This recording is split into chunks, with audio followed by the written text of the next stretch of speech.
Good day, I'm Lawrence Hermo from Motorcycle City Commonwealth. Today, discuss ko yung mga warranty duration ng inyong unit at iba pang mga warranty guidelines. Okay?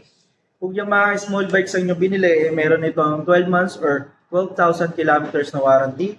Kung Suzuki big bikes naman ang inyong binili, meron tong 24 months unlimited mileage. Kung small bikes na Suzuki, meron tong 24 months or 20,000 kilometers na warranty. Sa Kawasaki big bike naman, meron itong 36 months or 36,000 kilometers na warranty. Sa Kawasaki small bike, meron itong 12 months or 12,000 kilometers na warranty. At kung Honda naman ang inyong binili, meron itong 24 months or 20,000 kilometers na warranty.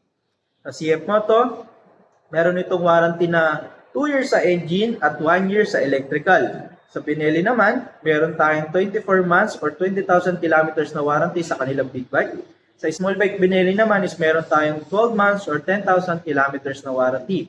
Okay? So ito naman yung mga guidelines para sa ating unit. Yung cover ng warranty natin is engine and electrical. Consumable parts at any clutch lining ay hindi cover ng warranty ho. Sa break-in period, wag po muna natin i-rev hard yung motor natin. At least 60 to 60, 70 lang muna ang ating itatakbo. Basahin po natin yung manual para sa proper break-in. Okay? Warranty exclusion, mga dahilan para di na namin yung warranty yung unit nyo. Ginamit nyo sa karera. Nasira, kaka-modify sa unauthorized service center.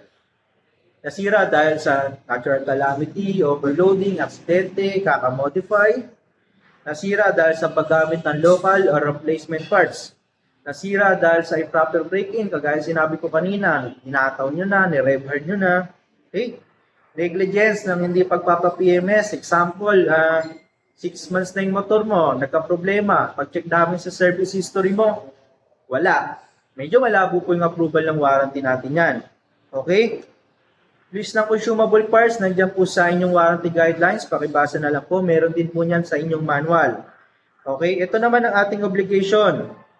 Dalhin po natin yung ating motor sa any Motorcycle City branches kung saan po kayo malapit para mapa-PMS ang inyong motor, ma-diagnose. Pag di po tumatakbo, pag-report na lang din po in 7 days period. Basahin po natin ang maintenance schedule, basahin ang warranty booklet at manual para magkaroon pa tayo ng iba pang kaalaman.